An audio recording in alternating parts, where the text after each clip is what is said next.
Hi guys, welcome back to another episode of MMAnomaly. I am Olin Stewart. Let's go. So, I have another exciting fan slash subscriber slash friend question from my buddy Arthur.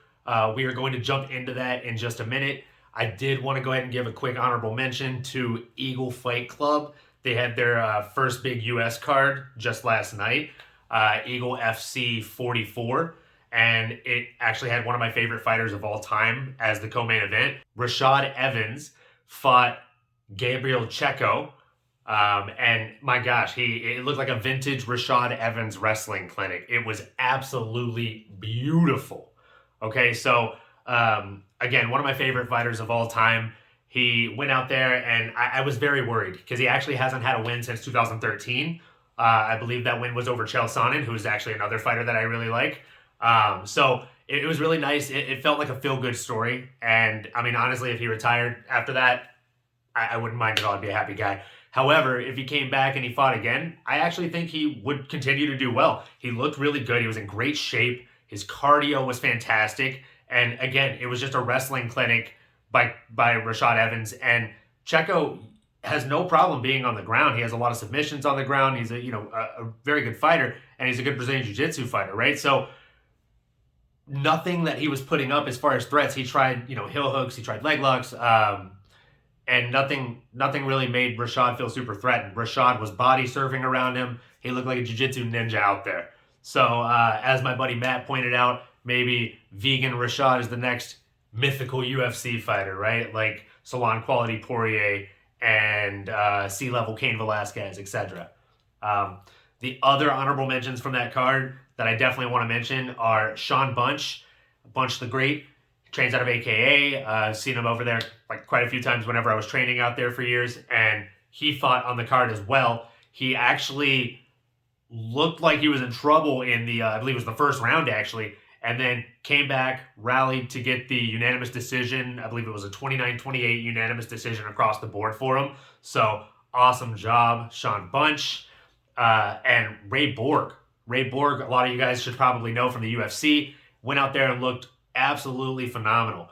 And he wasn't going against a pushover, right? So great job to those three fighters. Those are my three honorable mentions. There were obviously a lot of really great performances. And one more thing I have to bring up is obviously Triple C, the king of cringe himself, mispronouncing Tyrone Spong's name so bad. Tyrone Sprung. I think he said it like 6 different ways, but the most prominent one was sprung. And he even said it to his face, which was just, yeah. So, we will go ahead and jump into my buddy Arthur's question slash topic here for the day. And make sure that you give him a follow. His handle is actually the same across all platforms. So I will go ahead and throw it up here. And it is TheBlaqHato. Again, I will throw it up here because the spelling is a bit tricky. Make sure you give him a follow across all platforms, right? So, without further ado, here is his question. All right, let's talk about the UFC's heavyweight division real quick. Is Surreal gone overrated, or is he as advertised? Francis Ngannou just did to Surreal what Stipe did to Francis, which was out-grapple him when it mattered for the championship. So now that leaves the question, what's next for Francis? Does he have a rematch with Stipe? Or does he fight John Jones, who's the dark cloud hanging around the heavyweight division, who seems to tweet but doesn't fight? It's been over a year, no? So what's next for Surreal Gone? He already owns a win over Derek Lewis and Alexander Volkov. Just lost to Francis. That leaves Stipe and Curtis Blades. But I don't think he wants either one of those fights, considering he was just out-grappled by Francis. Francis Ngannou and Surreal Gone have had parallel UFC careers so far. Both fought for the title in their 7th fight. Both lost their heavyweight championship fight by unanimous decision. Their win streaks before they lost included at least one submission and two TKOs. The only difference is Francis finished majority of his fights, where Surreal had a couple of unanimous decisions in there. He had an extra submission. But it's still crazy to think about, no? So, really, what's next for the heavyweight division? Because Francis right now is looking like Randy Couture 2.0. So that puts the heavyweight division and a whole bunch more mystery on top of that. I guess only time will tell. What's next for the UFC heavyweight division? Let's find out. All right, Arthur. So, a lot of love for the heavyweight division, obviously. The first thing you asked is Surreal Ghana as advertised? I do think he is. Just like you said, he's on basically the same trajectory that Francis Ngannou was when he first started, right? They had the same number of wins on the streak. The difference is Francis went up against Stipe and got derailed by his wrestling. And Ghana went up against Ngannou. So Surreal went up against Francis, and he ended up meeting the same outcome, right? He got hit by a wrestle-heavy approach, wasn't ready for it, and I do think that he'll bounce back from this much stronger.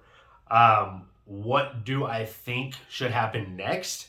I don't think Francis is going to fight John Jones. Like you said, John Jones hasn't fought in a very long time. I think it's been like 2-3 years.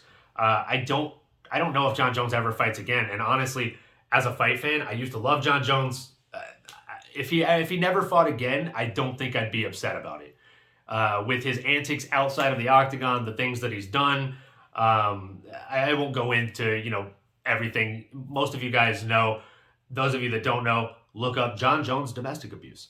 And I'm sure you'll go down a rabbit hole and see a number of different things. So I don't care if John Jones ever fights again. Who do I think Francis should fight next? I think that he should give Stipe the rematch. They're 1-1, right? A lot of people are calling for Conor McGregor versus Nate Diaz so that way they can see the end of that trilogy, right? They're 1-1. Same exact situation with Stipe and Francis. Those guys need to run it back. They are 1-1.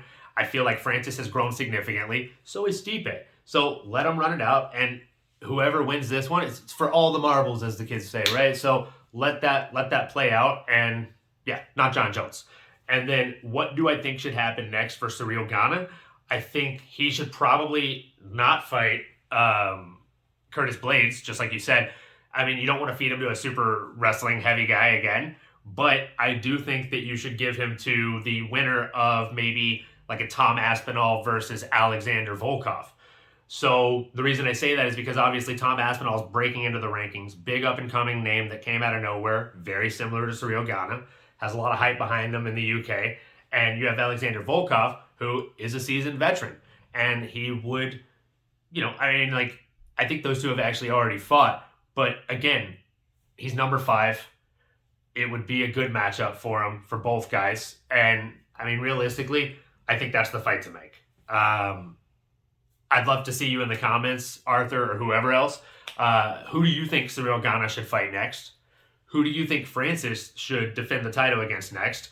Or do you think Francis ends up leaving the UFC and going to boxing? So let me know in the comment section below who you think Surreal Ghana should fight, who you think Francis Ngannou should fight, and where you think the heavyweight division is going. Do you think Tom Aspinall will end up being the champion by the end of the year?